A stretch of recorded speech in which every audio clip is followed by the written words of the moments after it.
Well, hi folks, as you can see, I've let me tomato seedlings get a little bit leggy because they've been sat on the windowsill inside in the warmth and gone a little bit leggy, so it's about time to put them on, prick them out, and just show you how you can get rid of a bit of that legginess by planting them a bit deeper than they are in the pot. So like I said, I've left them a little bit too long. I would always usually plant them a lot earlier than this, repot them, because it might be a bit tricky to separate these without damaging the roots, but we'll just try and do it as carefully as possible.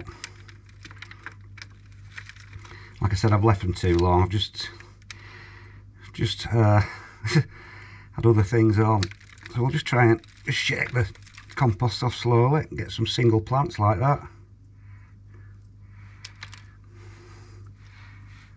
Just separate them into little ones with a decent bit of root on,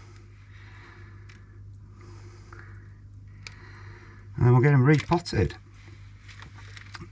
So the bonus with tomato plants is you can plant them deeper than they are, because they will actually grow roots from the stem.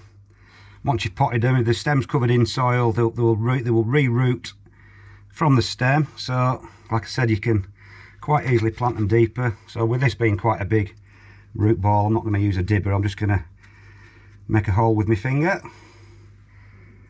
drop this in, plant it right up to the seed leaves there,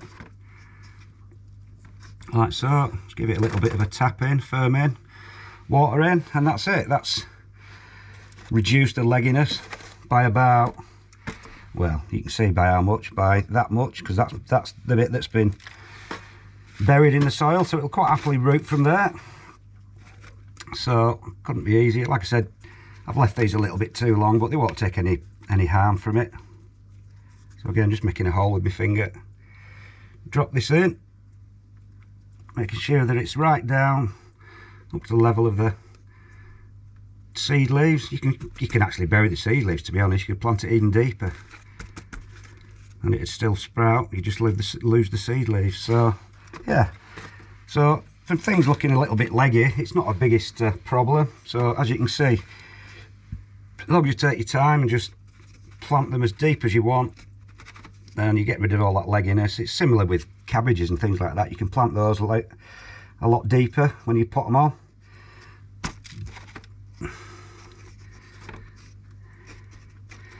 So that's how I plant me, or prick out, or pot on, whatever you want to call it, my little tomato seedlings. A bit bigger than they should be, but like I said, won't be any problem. So I'll just do this last one.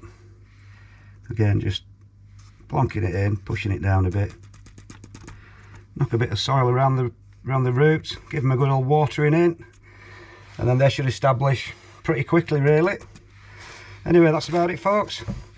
We'll nip up to the plot now and I'll get the old gutter peas planted, show you how we do that. Hi folks, as you can see, I've got my peas in gutters ready to go in now. Can't believe I only planted these, only sowed these 3 weeks ago, so they're bigger than I've ever planted them out before, to be honest. So I'm going to show you how we put them in. Couldn't be easier. All I've done is made a little bit of a trench, sort of roughly the same depth as the gutter. All this soil I'll just rake back. So what I like to do, a lot of people try and, you'll have to forgive me, the sun's right in my eyes, a lot of people try and get the whole thing out in one lump, but I prefer, you'll have to forgive me again, I've got an injured foot, so I'm going to be a bit disabled here.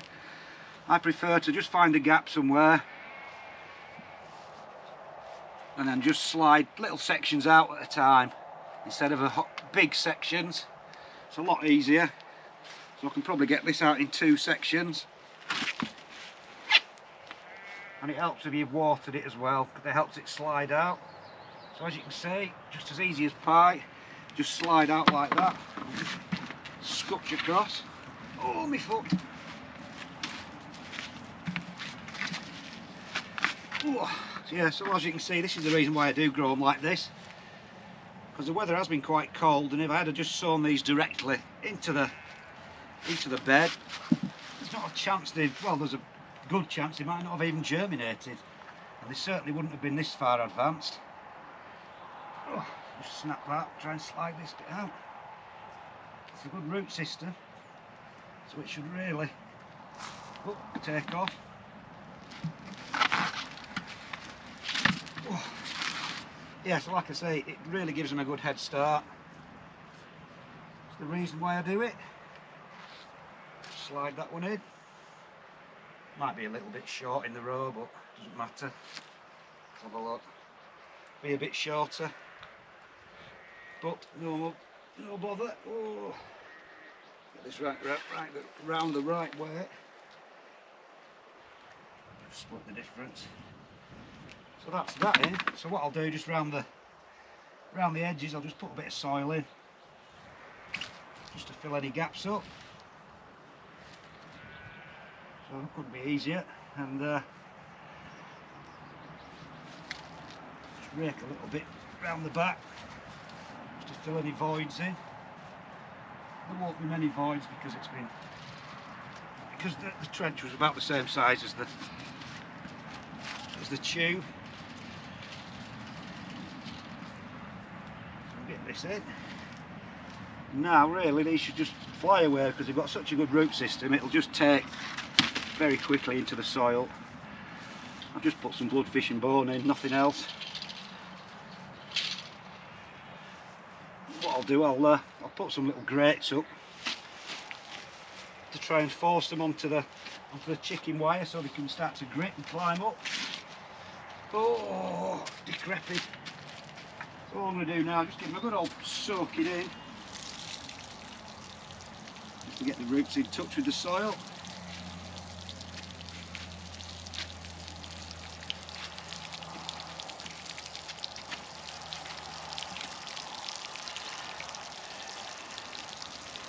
And we should be good to go. So that's it, that's just planting out the gutter peas. Couldn't be easier. They've got a really good head start now. They should fly along really, if the weather picks up a bit. Right folks, time to get the old banana shallots planted out, I think. They're growing on pretty well. Can't see my camera, where are we at? Oh, there we are. Yeah, they're growing on quite well. Not quite as big as I'd normally plant them out, as I'd normally plant them out, but I thought I just want to get them in because they're plenty big enough. And if I pull a little clump out, got good roots, big pile of roots in them, so it's better to be getting into the soil than just getting pot bound, so I'll get those in. So the varieties I've got this year again out in Lister, and I've also tried Zebrun again after a couple of years break because they went a bit pathetic, so I'm giving those a try again. They look a little bit weedy compared to the Lister, so I think I'll just try one row of these and 2 or even 3 rows of those. 20 in a row, clumps of about 4 or 5, so anything from like 240 to 300 shallots probably. So we'll get on, couldn't be easier. As I said, another thing I'm doing as well, same with the onions, I've just fertilised this half and I've left the other half unfertilised, so I just want to see the difference between the fertilised bit and the unfertilised bit. So what I'm going to do, just using my dibber, make a hole, a few holes, 6 inches apart. Just take the little clump out, come out, roots and all, just plonk it in. That's it, simple as that. It's a bit windy today, so it might be a bit noisy on the old camera, but we'll see how we get on. So yeah, couldn't be easier.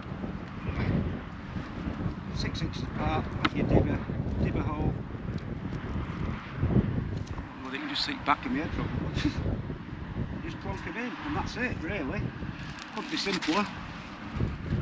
Ooh, my feet. Just keep going along. Like I said, at 6 inch intervals. 24, 30. 3 foot. Yeah, these Zebrun look a little bit weedy compared to the Lister, but we'll see how they get on. They might end up being alright. So I'm just going to do 1 row of 20 of these. I'll do, like I said, 2 or 3 rows of the stronger Lister. So we'll get on, get these planted out, and then show you what it looks like.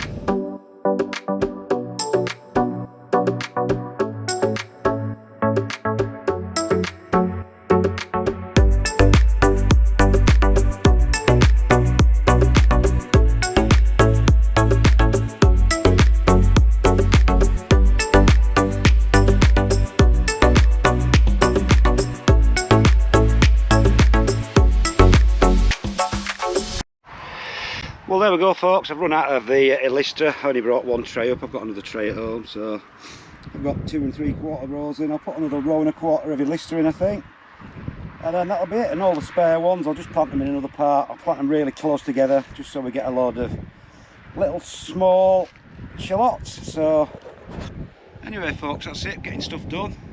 It's a bit chilly tonight, but that's my tomatoes pricked out, peas put in, and now the shallots put in. So that's about it, folks. See you later.